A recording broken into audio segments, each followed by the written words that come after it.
Alien school cadets mocked the girl, then gravity turned against them.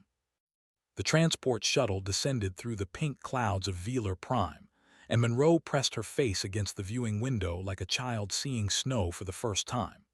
Below her, the capital city of the Galactic Union spread across the landscape like a garden of light and crystal. Towers made of materials she could not name reached toward the sky. Flying vehicles moved between buildings in orderly patterns. Parks and waterways broke up the urban landscape with splashes of blue and green. It was beautiful, it was alien, it was nothing like Earth. Leaned back in her seat and took a deep breath. She was 18 years old, and she was about to become the first human being to attend the Galactic Union Academy. The weight of that responsibility sat heavy on her shoulders, heavier than the gravity she had grown up with back home.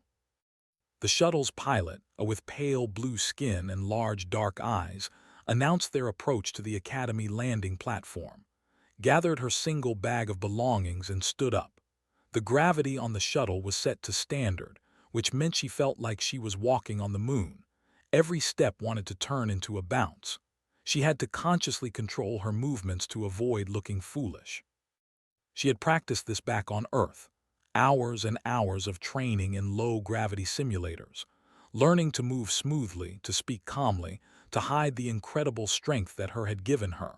The instructors had been very clear about this point. Humans were scary to other species. Everything about Earth was scary to other species. His job was to be as non-threatening as possible while still representing humanity's potential. No pressure at all. The shuttle touched down with barely a bump. The doors opened and stepped out onto a platform made of something that looked like white marble but felt slightly warm under her feet. The air smelled sweet, like flowers and honey mixed together. The sun was smaller than Earth's but gave off a gentle golden light that made everything look soft and welcoming. A group of officials waited for her at the edge of the platform. Most of them were tall and slender with that distinctive blue skin, but also spotted representatives from other species, with iridescent green scales and 4 arms. A tiny who barely came up to waist, with delicate features and bones that looked like they might break if you breathed on them too hard. A massive who resembled nothing so much as a walking boulder with eyes. At the front of the group stood a male wearing the silver and white uniform of an academy instructor. His name tag identified him as instructor. He stepped forward as approached, and his thin lips curved into something that might have been a smile. "Cadet Monroe," he said, his voice carrying the musical quality common to his species. "Welcome to Velar Prime. Welcome to the Galactic Union Academy. You are the first of your kind to walk these halls. I trust you understand the significance of this moment." Nodded, keeping her expression calm and professional. "Yes, instructor. I'm deeply grateful for the opportunity. I hope to represent Earth well." Studied her for a moment. His large, dark eyes were impossible to read, but got the sense that he was evaluating her, measuring her against some internal standard. "You are smaller than I expected," he said finally. "The reports on your species described beings of great size and strength, yet you appear quite ordinary." Had been warned about this too. Humans were considered average in terms of physical size compared to many galactic species. It was not their size that made them dangerous. It was what they could do with that size. It was the gravity that had forged them. "Appearances can be deceiving, instructor," she said simply. Something flickered in his eyes, curiosity perhaps, or caution. "Indeed they can. Come, I will show you to your quarters and explain the rules of the academy. Your orientation begins tomorrow." He turned and walked toward the main academy building. Followed, keeping pace easily despite the unfamiliar gravity. The other officials fell in behind them, their footsteps creating a soft chorus of sounds on the warm stone. The Galactic Union Academy was even more impressive up close. The main building was a massive structure that combined architectural styles from dozens of different species. Crystal spires rose alongside smooth domes and angular towers. Windows of every shape and size caught the golden sunlight, and scattered it into rainbows. Gardens filled with plants from hundreds of worlds surrounded the building, creating pockets of color and life everywhere looked.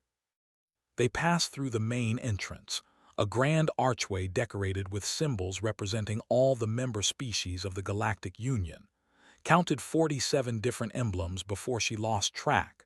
Humanity's symbol was there too, near the bottom, a small blue and green circle representing Earth, the addition to the galactic community. Inside, the Academy was even more impressive. The main hall stretched up for what seemed like forever, with balconies and walkways crossing at various levels. Holographic displays showed announcements and schedules in dozens of languages. Cadets from species had never seen before walked past in small groups, talking and laughing in voices that ranged from deep rumbles to high-pitched chirps. And all of them, every single one, stopped to stare at as she passed. She could feel their eyes on her, could hear the whispers that followed in her wake. Her translator struggled to keep up with so many simultaneous conversations, but she caught fragments here and there. Is that the human? So that's what it looks like. I heard their planet has weather that kills people. My uncle says they evolved from predators, hunters who ate other animals. She doesn't look that dangerous. That's what makes them scary, they hide it. Kept her eyes forward and her expression neutral. She had expected this, had prepared for it, but knowing something intellectually and experiencing it emotionally were two very different things. The weight of those stares pressed down on her harder than any gravity could. Instructor led her through the main hall and down a series of corridors. The architecture changed subtly as they walked, becoming more functional and less decorative. Eventually, they reached a section marked with signs that's translator rendered as high-gravity residential wing. Your quarters have been specially modified, explained as they walked. The gravity has been increased to approximately 40% of your standard. This was the highest we could safely achieve without risking structural damage to the building. I hope it will be sufficient for your needs. 40%. Did the math in her head. Earth's gravity was roughly 9.8 meters per second squared. 40% of that was about 3.9. Still higher than anywhere else on the Academy grounds, but it would feel like vacation compared to home. That's very considerate, instructor, thank you. Stopped in front of a door marked with name and a string of numbers. This is your room. The access code has been sent to your personal device. Inside you will find your uniforms, your schedule, and a guide to Academy rules and protocols. I strongly suggest you study it carefully. The Academy has strict standards, and violations will not be tolerated regardless of species of origin. Understood the subtext clearly. She would not receive special treatment because she was human. If anything, she would probably receive extra scrutiny. I understand, instructor. Nodded, good. Orientation begins at the 7th hour tomorrow. The schedule will direct you to the appropriate location. Do you have any questions? Had about 1,000 questions, but she knew better than to ask them now. No, instructor, thank you for the welcome. Then I will leave you to settle in. Good evening, Cadet Monroe. He turned and walked away, leaving alone in the corridor outside her room. She stood there for a moment, taking a deep breath of the sweet alien air. Then she entered her access code and stepped into her new home. The room was small but functional. A bed that looked like it might actually support her weight properly. A desk with a computer terminal. A small bathroom through a door on the left. A window that looked out over one of the Academy's many gardens. The gravity was noticeably higher here, and felt something in her shoulders relax slightly as her body recognized something closer to normal. She set her bag on the bed and began unpacking. There was not much. A few personal items from Earth. A photograph of her family standing in front of their home in Oregon. Some books that she had been allowed to bring as comfort items. A small carved wooden figure that her grandfather had made for her before she left. Held the wooden figure for a moment. It was a bear, carved from cedar and smoothed by years of handling. Her grandfather had given it to her the night before her departure, pressing it into her hands with tears in his eyes. "You take this with you," he had said. "You remember where you come from. You remember what made you strong. And you show those aliens what a human being is capable of." She set the bear carefully on her desk where she could see it from anywhere in the room. Then she changed into the academy uniform that had been provided for her and sat down to study the rules and protocols that had mentioned. There were a lot of rules. No fighting outside of sanctioned training exercises. No use of species-specific abilities to gain unfair advantage over other cadets. No unauthorized access to restricted areas. No romantic relationships between cadets and instructors. No weapons outside of training facilities. No modification of personal quarters without approval. The list went on and on. Read through all of it carefully, committing the important points to memory. She noticed that several rules seemed specifically designed to address concerns about her species. No demonstration of excessive physical capability outside of designated areas.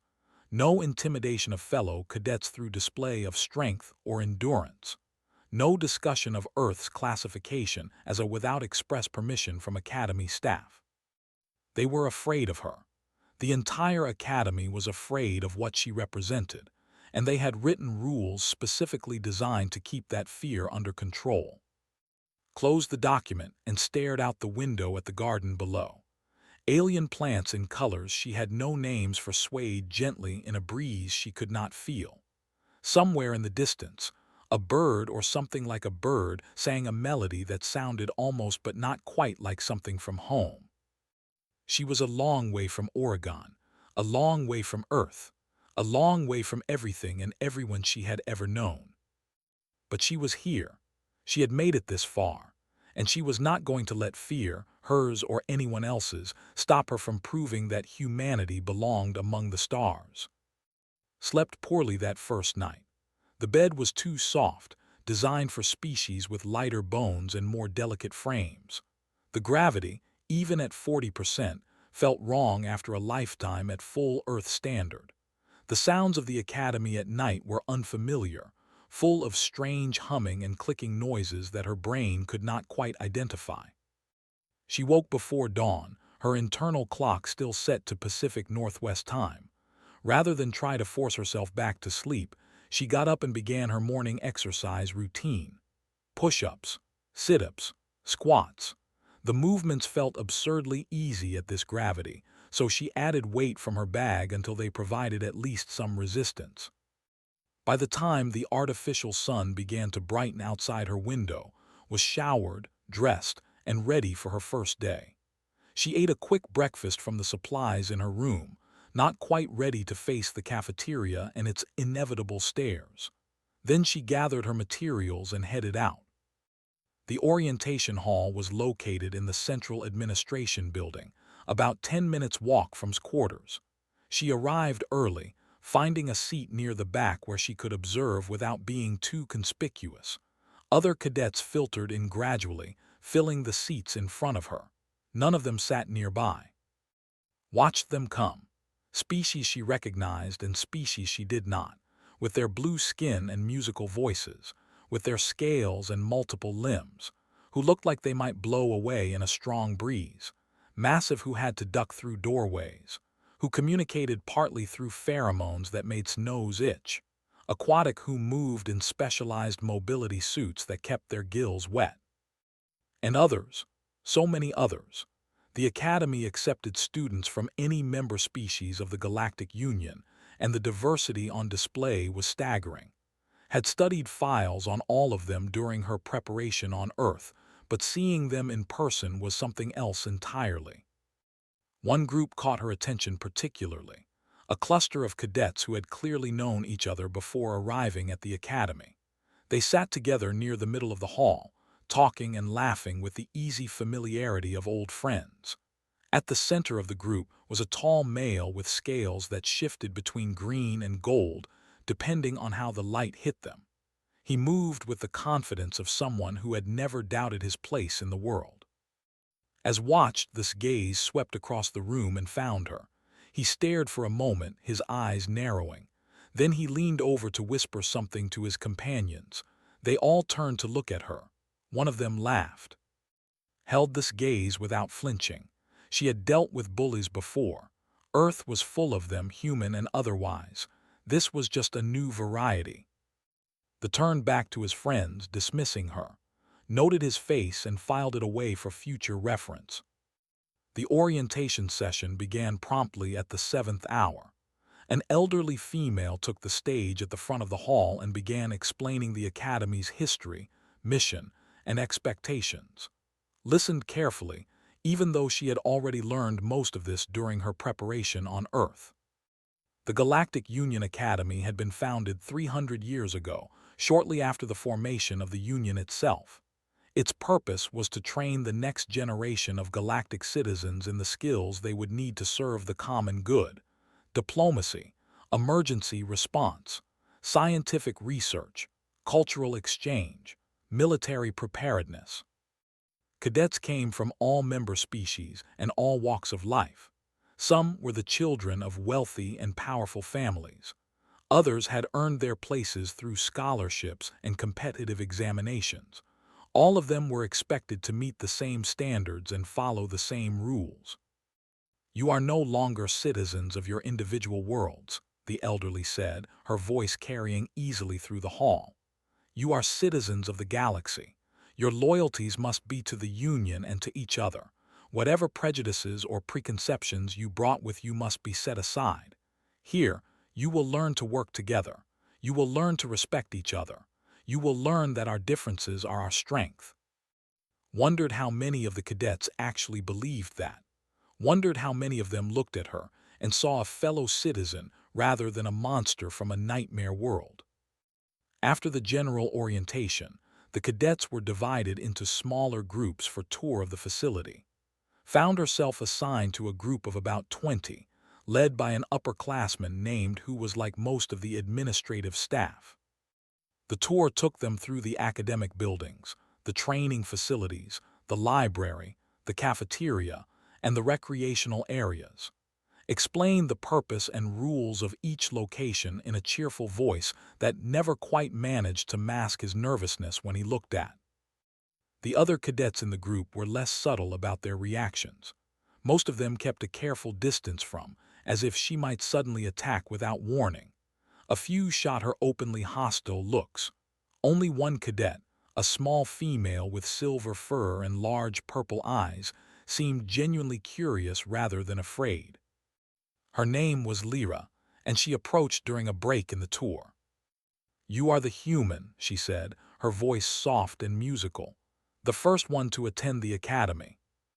Nodded. "That's right, my name is Monroe." Lyra tilted her head, a gesture that the translator flagged as indicating interest. "I have studied your species. You come from a very dangerous world." "Earth has its challenges," admitted carefully. "I mean no offense," Lyra said quickly. "I am simply curious. On my world we have no predators, no extreme weather, no natural disasters. We evolved in perfect conditions.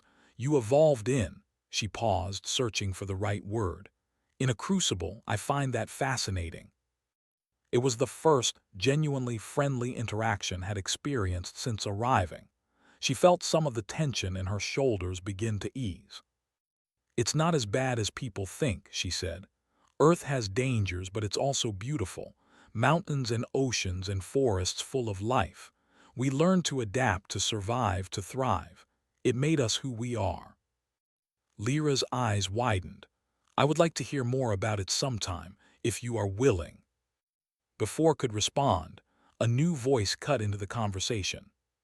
"Careful, Lyra. Get too close to thee and she might eat you." Turned to find the from earlier standing behind her. Up close, he was even taller than she had realized, well over 2 meters. His forearms were crossed over his chest in a posture that radiated contempt. "I'm sorry," said calmly. "I don't think we've been introduced." The scales shifted color, taking on a reddish tinge that's preparation had taught her indicated aggression. "I am Vex. My family has served in the Galactic Union Diplomatic Corps for 12 generations. We helped write the very charter that allows primitives like you to attend institutions like this. Felt her jaw tighten but kept her voice level. Then I suppose I should thank your family for their service. Vex's eyes narrowed. He had expected anger, expected a reaction he could use against her. Her calm response threw him off balance. You don't belong here, he said, dropping any pretense of politeness. Your species hasn't earned its place. You got in because the Union wanted to make a political statement, not because you have anything to offer. Lyra made a small sound of protest.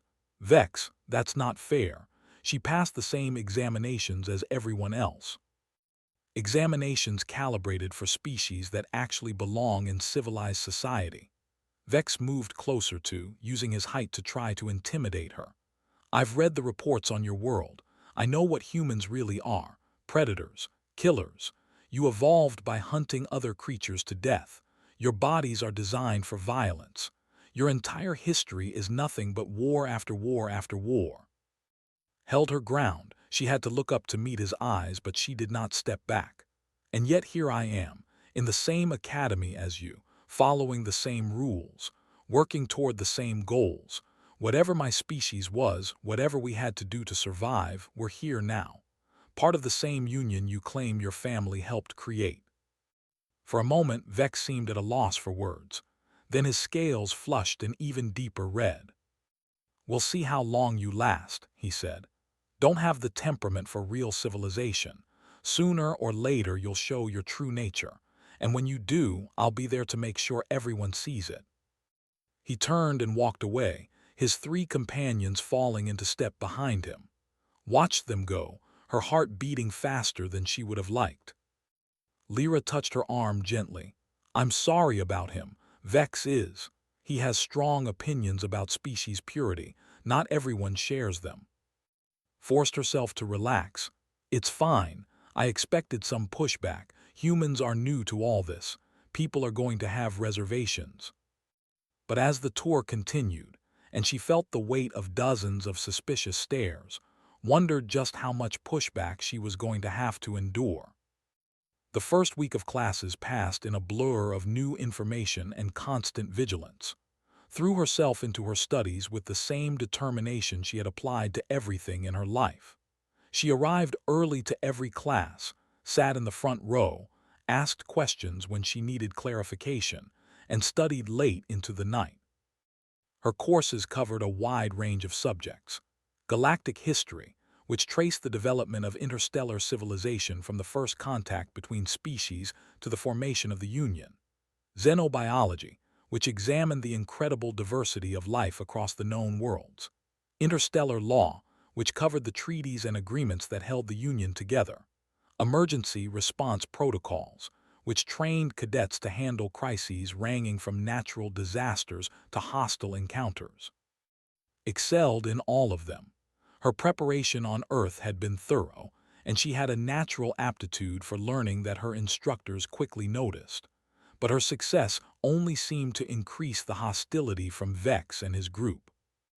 They found small ways to make her life difficult, leaving no empty seats near them in classes, forcing to sit alone at the back, spreading rumors about human violence and unpredictability, filing complaints with the administration about feeling unsafe in her presence.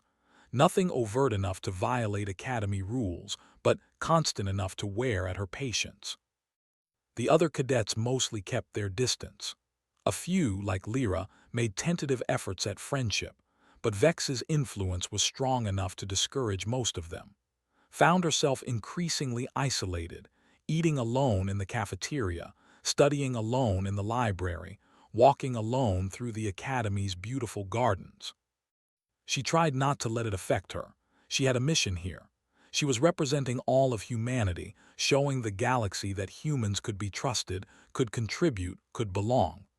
Personal comfort was secondary to that goal. But it was hard, harder than she had expected. The one place where felt truly at ease was the physical training facility. The academy required all cadets to maintain a certain level of physical fitness, with training sessions scheduled throughout the week. Sessions were held separately from the others, in a specially reinforced section of the facility that could handle higher gravitational stress. Here alone, she could let go of some of the careful control she maintained everywhere else. She could push herself, test her limits, feel the burn of muscles working against resistance. It was not the same as training on Earth, where gravity was her constant companion and challenger, but it was better than nothing. The training facility had adjustable gravity settings, maxing out at about 70% of Earth standard. Ran through her routines at the highest setting available, performing exercises that would have left most other species gasping on the floor. Pull-ups, push-ups, weighted squats, running on the treadmill at speeds that the machine barely knew how to accommodate, boxing drills against a training dummy that she had to be careful not to break, core exercises that she had been doing since she was old enough to walk. It was during one of these sessions that Vex and his group found her. Was halfway through a set of one-armed pull-ups, a heavy pack strapped to her back, when she heard the door open behind her. She continued her exercise, not bothering to turn around. She had learned to identify individuals by their footsteps, and she recognized Vex's heavy tread immediately. "Look at the," Vex said, loud enough for his companions to hear. "Working so hard just to keep up with the rest of us." Completed her set before dropping from the bar. She landed lightly on her feet and turned to face them. Vex stood in the doorway with 3 others behind him. She recognized them from her classes. A female named who was Vex's cousin. A male named Dorian who had been at the academy for 2 years already. And a named whose stone-like body made him the largest cadet at the academy. All 4 of them were staring at her, with expressions ranging from contempt to morbid curiosity. "Just getting started, actually," said, keeping her voice casual. "The gravity here is like a vacation." Vex's scales flickered through several colors before settling on that aggressive red. "You think you're special because your world tried to kill you. My people evolved beyond the need for such crude physicality generations ago. We developed our minds while your kind was still fighting animals with rocks." Walked past him to add more weight to her pack. She could feel the tension radiating from the group, could sense that they were hoping she would lose her temper and give them something to report to the administration. She was not going to give them that satisfaction. "And yet here we both are," she said, securing the additional weight. "Same academy, same classes, same opportunities." "The same." Vex moved closer, his 4 arms spreading in a gesture of disbelief. "You think we're the same? Your species has been part of the Union for less than 50 years. You've contributed nothing to galactic civilization. You've started 3 minor wars since first contact. Your planet is classified as a Category 7, which means any sane species would have written you off as too dangerous to contact at all." Returned to the pull-up bar and resumed her workout. Speaking between reps, her voice perfectly steady despite the exertion. "And yet here I am. The Union decided we were worth the risk. Someone must have seen something valuable in humanity." "Political calculation," said, speaking for the first time. Her voice was higher than Vex's, sharper. "The Union wanted access to your system's resources. Nothing more. You're here as a token, a gesture to make the arrangement seem less exploitative." "Maybe," admitted, dropping from the bar again. She was barely breathing hard, and she could see that this unsettled them. Even at the increased gravity of the training room, her exertion should have been more visible. But tokens can become symbols. Symbols can become change. The Union let me in. Now it's up to me to prove they made the right choice." Vex stepped forward until he was close enough that could see the individual scales on his face. "You want to prove yourself? Fine. The Advanced Combat Training Simulation opens to first-year cadets next week. It's the most challenging test the Academy offers. Most cadets don't even attempt it until their 2nd year." "I'm aware of it," said. "I was planning to sign up." Something flickered in Vex's eyes. Surprise, perhaps. He had expected her to be ignorant of the opportunity, to give him a chance to mock her lack of preparation. "Then I'll see you there," he said. "We'll see how your crude strength stands up to real training." He turned and walked out, his companions following. Watched them go, then returned to her workout with a new intensity burning in her chest. She had a week to prepare. She intended to use every minute of it. The advanced combat training simulation was exactly as challenging as Vex had promised. Spent hours researching it, studying the records of previous attempts, analyzing the types of scenarios it presented. The simulation was designed to test cadets in high-stress situations, forcing them to make quick decisions under pressure while dealing with physical challenges that varied based on their species' capabilities. For most species, the simulation adjusted its parameters to provide an appropriate level of difficulty. For humans, there were no existing parameters. Would be the first to attempt it. The system would be calibrating itself based on her performance. This was both an opportunity and a risk. An opportunity because it meant she could potentially set records that would stand for years. A risk because a system might throw challenges at her that were genuinely dangerous. Accepted the risk. She had been accepting risks her entire life. This was just another one. The day of the simulation arrived. Made her way to the training facility early in the morning, wanting to complete her attempt before the regular crowds arrived. But when she reached the simulation chamber, she found that she was not alone. Vex was there, and so were his companions, and so were about 30 other cadets who had somehow learned about her attempt. Instructor stood near the control console, his expression unreadable. When entered, he stepped forward to address her. "Cadet Monroe, you are aware that advanced simulation attempts are typically scheduled in advance with proper supervision." Met his gaze steadily. "I submitted the proper request forms 3 days ago, instructor. I received confirmation yesterday." Nodded slowly. "Indeed you did. I merely wanted to ensure you understood the significance of this attempt. You will be the first human to enter this simulation. Your performance will be recorded and analyzed. It will likely be used to establish baseline parameters for any future human cadets." "No pressure at all." "I understand, instructor." "Very well," gestured toward the simulation chamber. "You may begin when ready. The scenario will be randomly generated based on standard emergency response parameters.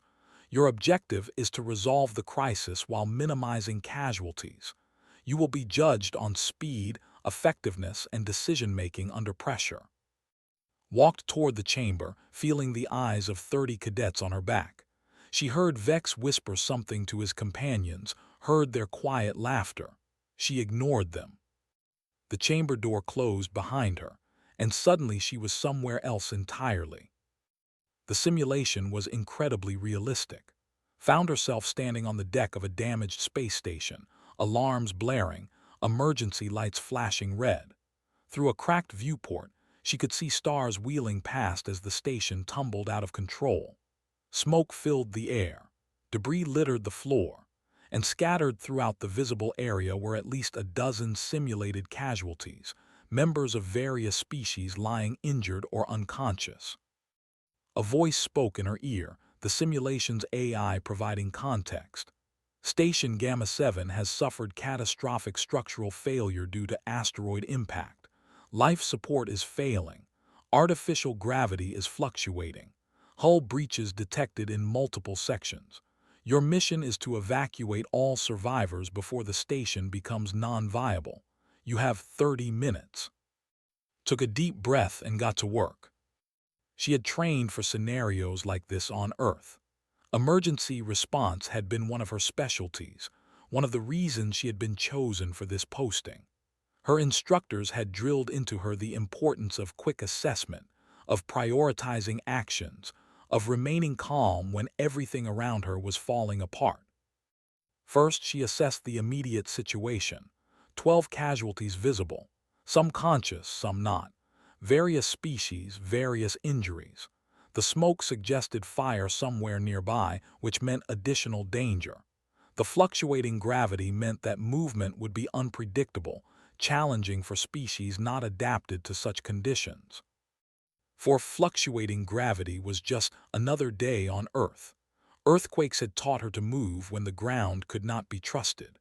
Hiking in the mountains had taught her to maintain balance on uncertain terrain. Her body knew how to handle instability on a level that went beyond conscious thought. She moved to the nearest casualty, with what appeared to be a broken leg.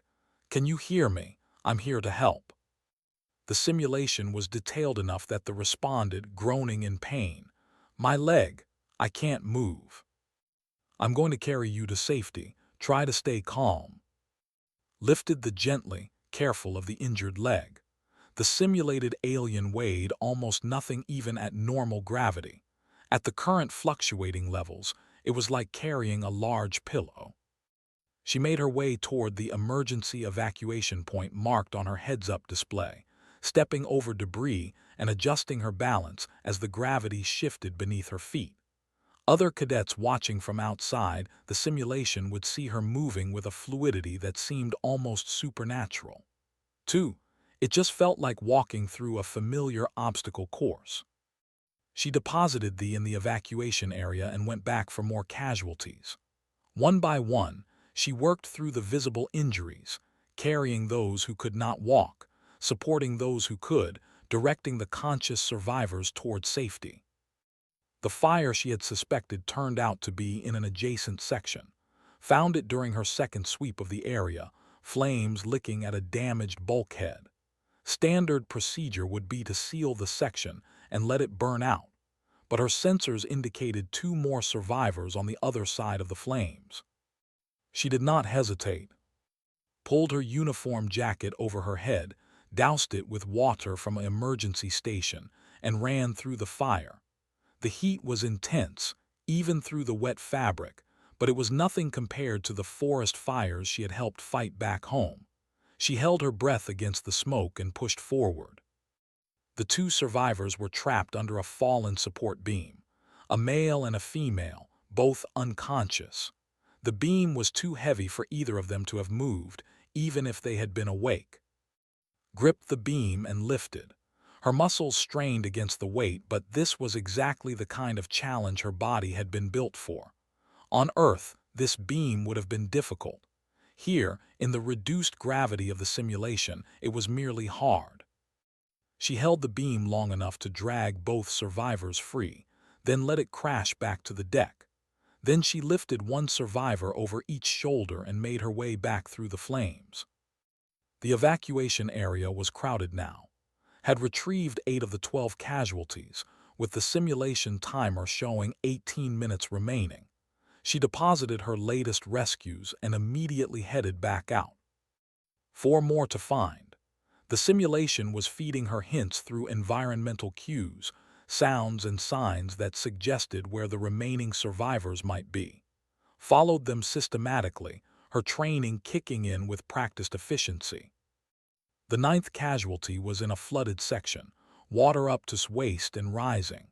She waded through it without hesitation, found the survivor clinging to a piece of floating debris, and carried them back to safety.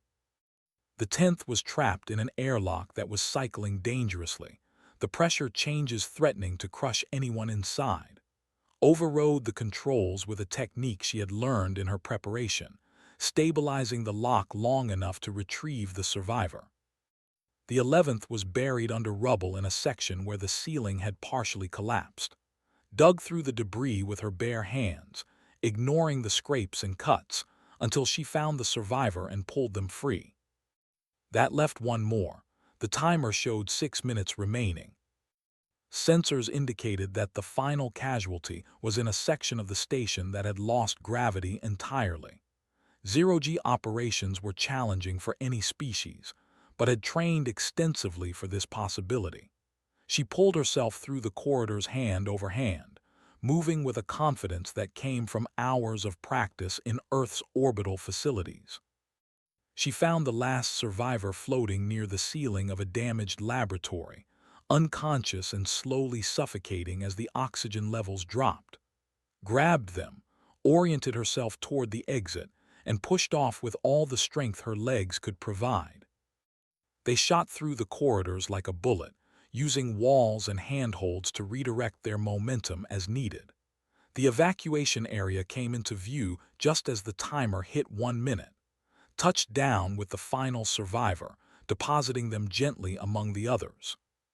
Mission complete, the simulation AI announced.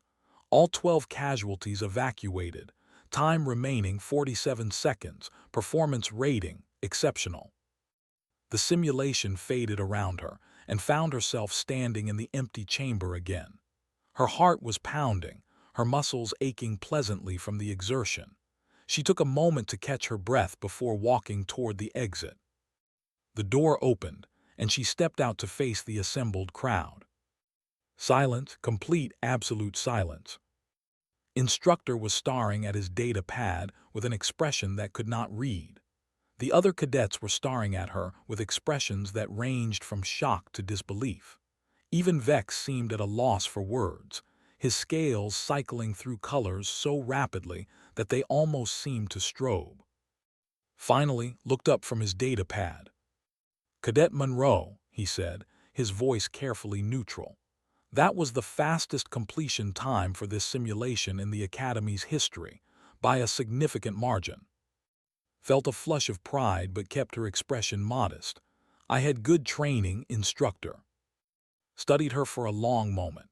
Indeed, it seems the reports on human capabilities may have been understated. He turned to address the assembled cadets. "Let this be a lesson to all of you. Never underestimate a fellow cadet based on preconceptions about their species. The Galactic Union is built on the principle that every member has something valuable to offer. Today, Cadet Monroe has demonstrated what humanity brings to that table." He walked away without another word. The crowd began to disperse, cadets talking in low voices, glancing back with new expressions on their faces. Not fear exactly, something closer to respect. Lyra approached with her eyes wide. "That was incredible. I've never seen anyone move like that. The way you went through the fire, the way you lifted that beam." Shrugged, suddenly uncomfortable with the attention. "It's just training. Anyone could do it with enough practice." But she knew that was not entirely true. What she had done in there was not just training. It was the accumulated advantage of millions of years of evolution on a world that had done everything possible to kill her ancestors. It was the strength that came from gravity, from pressure, from a constant struggle for survival that had forged humanity into something unique among the stars. Vex approached last, after most of the other cadets had left. His scales had settled into a muted gray that's research suggested indicated uncertainty or confusion. He stopped, seemed to struggle with the words. "That was not what I expected." Met his gaze calmly. "I'm full of surprises." For a moment, something shifted in Vex's expression. Something that might have been the beginning of respect, or at least a reconsideration of his previous assumptions. Then his scales flushed red again, and the moment passed. "One simulation doesn't prove anything," he said. "Anyone can perform in artificial conditions. Real challenges are different." "I suppose we'll see," replied. Vex turned and walked away without another word. Watched him go, then let out a long breath she had not realized she was holding. It was a small victory, the beginning of something. Not acceptance, not yet, but at least the first crack in the wall of prejudice that surrounded her. She had a long way to go, but for the first time since arriving at the academy, allowed herself to feel a spark of hope. The weeks that followed were not easy. Vex and his group continued their campaign of subtle harassment, though it seemed slightly less intense than before. Other cadets began to acknowledge presence, some even attempting conversations. She was still largely isolated, but the isolation felt less absolute. Focused on her studies and her training, she maintained her perfect attendance record, her exceptional grades, her disciplined workout routine. She learned the names of her classmates, their species, their worlds, their customs. She asked questions when she did not understand something and offered help when she could provide it. Slowly, gradually, the atmosphere around her began to change. The first real breakthrough came in her xenobiology class. The instructor, a named doctor who communicated through a specialized suit that kept her aquatic body hydrated, announced a group project that would count for a significant portion of their grade. Cadets were randomly assigned to teams of 4 and found herself grouped with Lyra, a named Bren, and a named. Lyra seemed pleased by the assignment. Bren and were more reserved, clearly uncertain about working closely with a human. But as the project progressed, as they spent hours together in the library and the laboratory, the barriers began to break down. Proved to be a valuable team member. Her knowledge of Earth's biology, so different from anything else in the galaxy, provided unique perspectives on the project's questions. Her work ethic set a standard that the others found themselves rising to meet, and her calm, steady presence helped keep the team focused when disagreements arose. By the end of the project, Bren and were treating her as just another member of the team. Not a curiosity, just. It was a small change, but treasured it. Other changes followed. From another section asked her to help him understand a concept in emergency response that he was struggling with. A group of invited her to join them for a meal in the cafeteria, curious about human dietary habits. An instructor praised her performance in front of the entire class, noting that her perspective as a human brought valuable diversity to their discussions. Each interaction was small on its own. Together, they began to form something larger, the beginning of a place for in the academy community, the first threads of a web of connections that might eventually become acceptance. But not everyone was pleased by these developments. Noticed Vex watching her more intently as the weeks passed. His hostility had not diminished. If anything, it seemed to have grown more focused, more personal. He no longer insulted her openly in front of others, but she caught him staring at her in classes, in the cafeteria, in the corridors. His scales often showed that aggressive red color when their eyes met. She mentioned it to Lyra one evening, as they studied together in the library. "He feels threatened," Lyra said, her voice soft to avoid disturbing other students. "His family has always been among the most powerful in the Union. His position here was supposed to be guaranteed, his success assured. Then you arrived and started outperforming everyone, and suddenly his certainty is shaken." Frowned, "I'm not trying to compete with him. I'm just doing my best." Lyra's large eyes held sympathy. "I know, but for Vex, your success is a challenge to everything he believes about his own superiority. He cannot accept that a human could excel where his kind has always dominated." "What do you think he'll do?" Lyra was quiet for a moment. "I don't know, but I think you should be careful. Vex's family is powerful enough that he could cause problems for you if he chose to, and he does not handle threats to his status well." Nodded slowly, filing the warning away. She had faced enemies before, on Earth and elsewhere.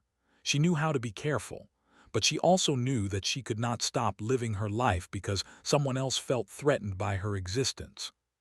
She would continue to do her best. Whatever came, she would face it. The semester progressed.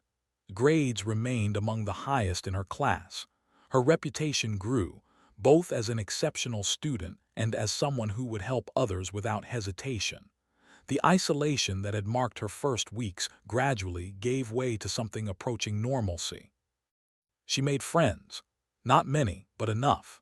Lyra became her closest companion at the academy, their friendship deepening through shared studies and long conversations about their different worlds. Bren and from her project group remained friendly, often joining her for meals or study sessions. Even some of the cadets who had initially avoided her began to nod in greeting when they passed in the corridors. Began to feel like she might actually belong here. And then the emergency happened. It started as a routine training exercise. The Academy regularly conducted simulated emergency scenarios to test cadet preparedness, building on the individual simulation work with team-based challenges.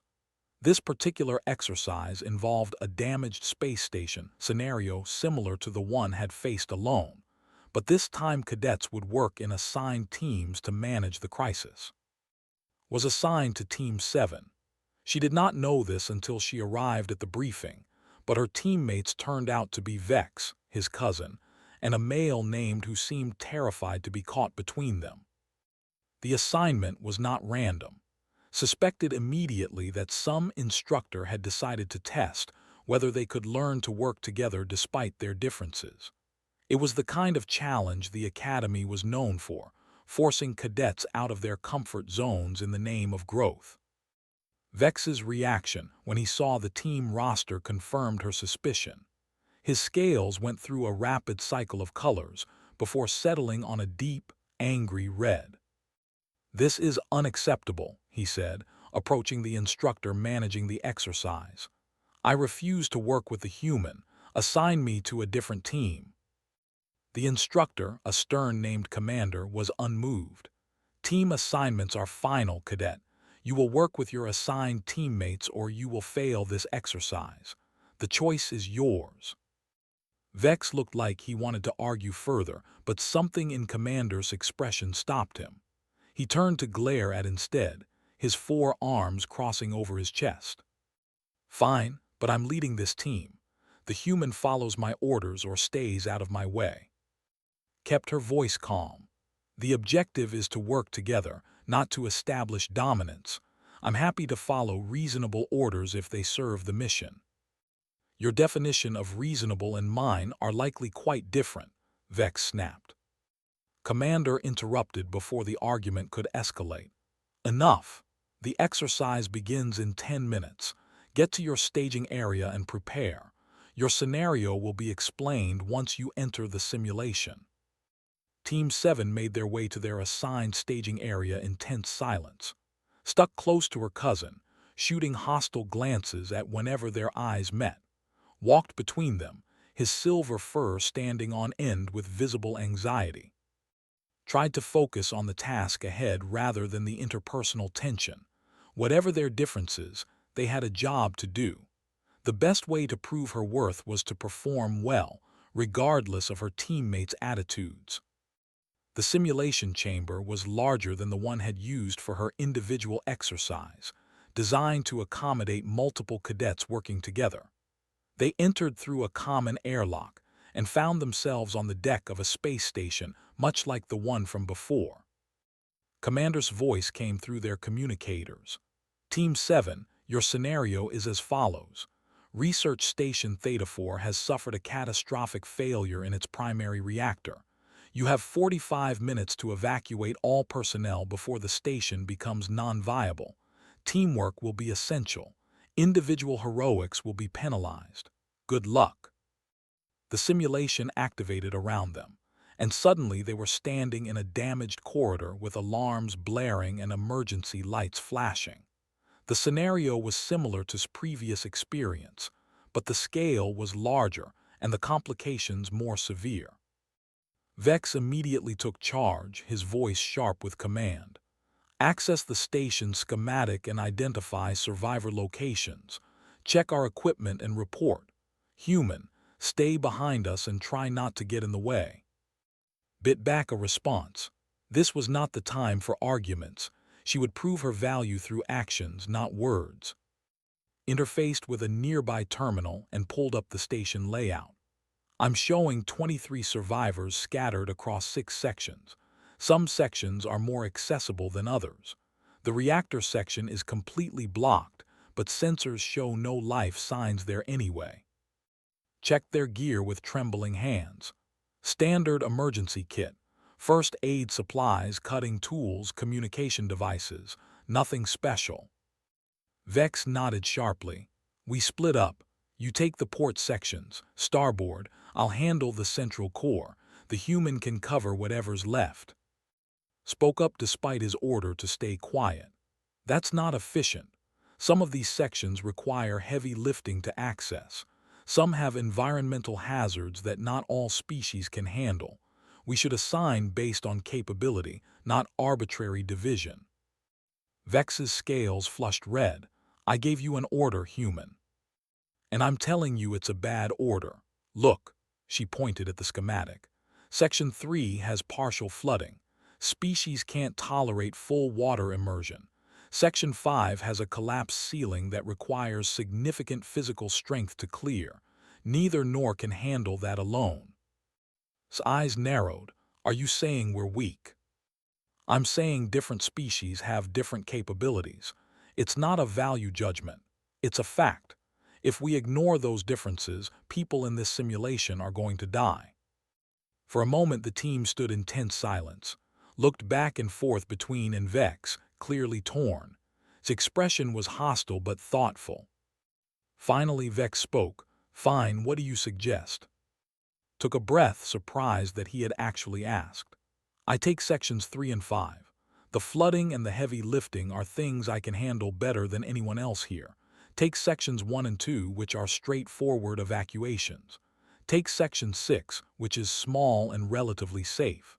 You take section 4, which is the largest and most complex. Vex studied the schematic for a long moment.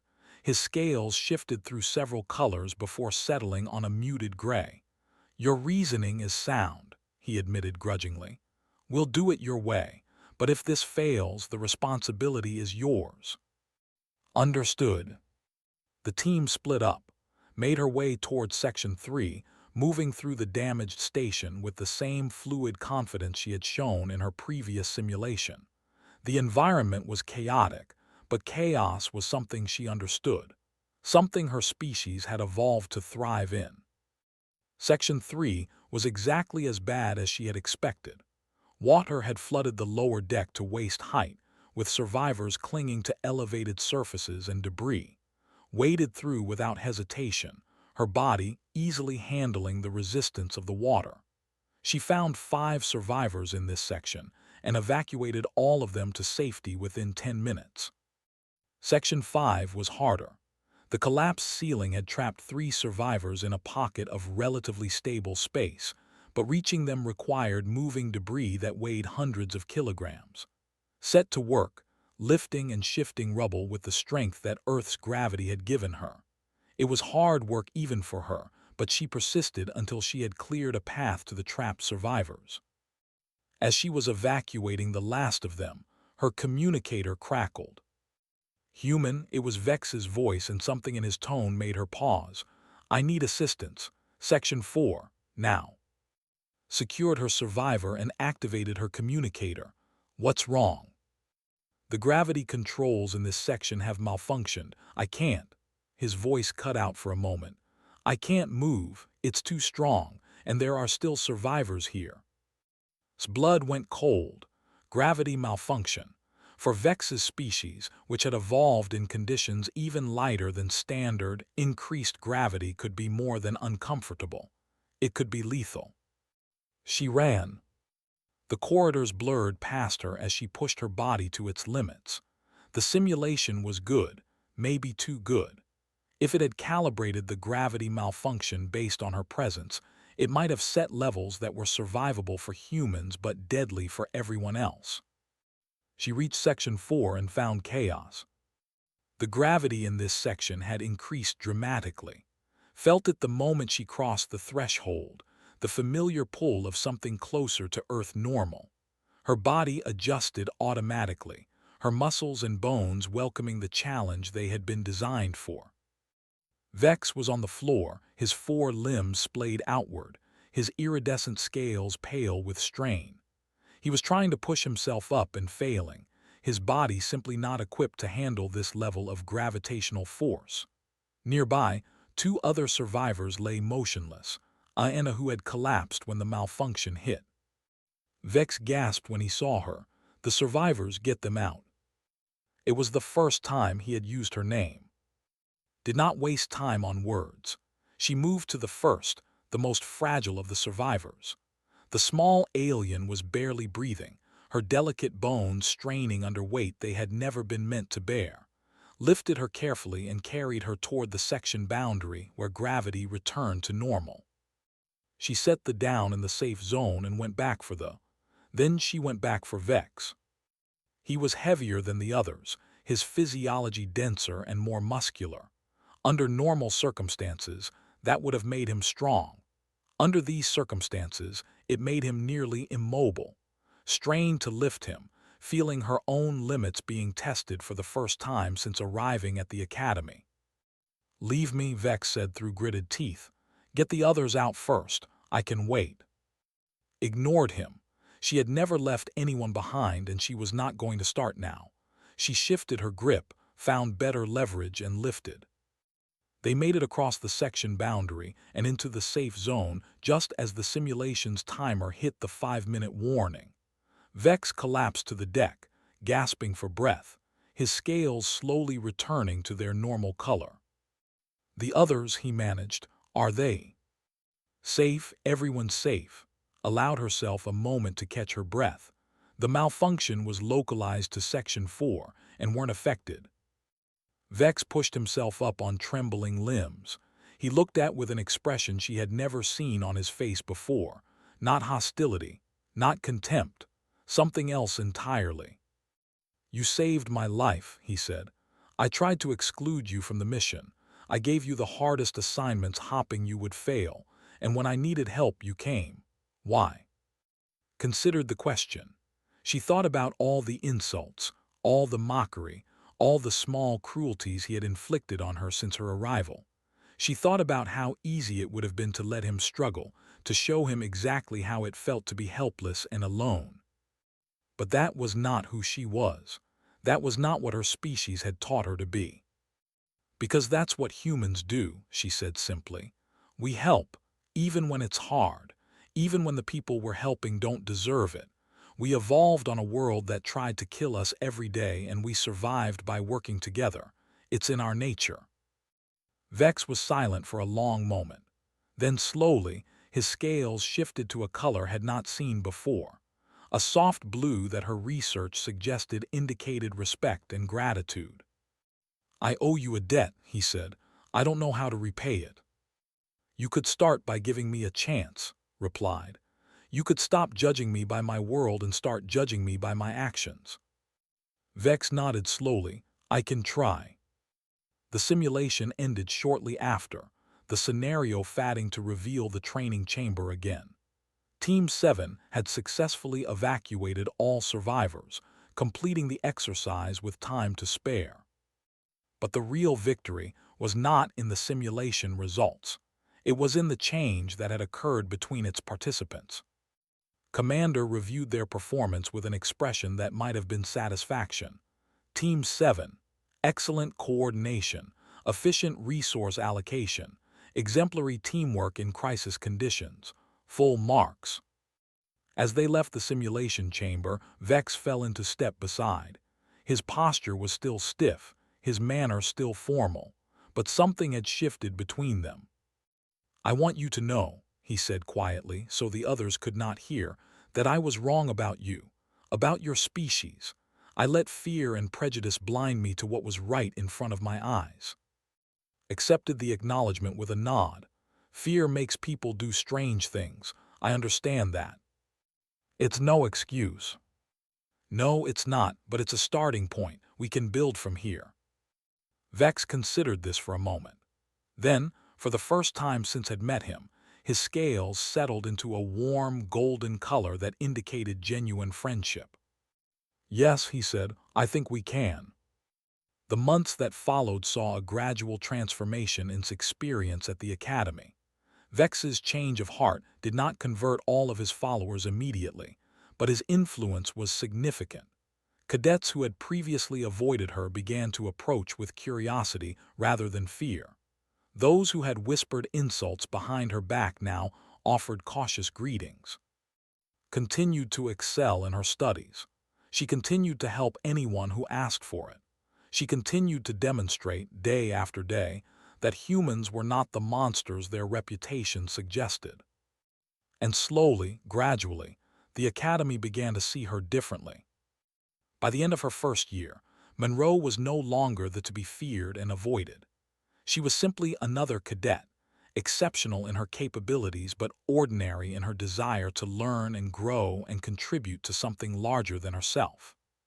She had proven something important, not just about herself but about humanity as a whole, that they could be trusted, that they could contribute, that they belonged among the stars. It was only the beginning. Knew that her journey was far from over. There would be more challenges ahead, more prejudices to overcome, more minds to change.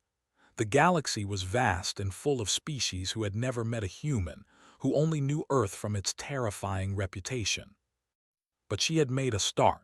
She had planted a seed that might someday grow into something beautiful. And as she stood on the academy balcony, watching the sunset paint the sky in shades of pink and gold, allowed herself to feel hope for the future. Hope for humanity's place in the galactic community. Hope for a universe where species could be judged by their character rather than their origin. The journey of 1,000 light years began with a single step, and Monroe had taken that step. Whatever came next, she was ready.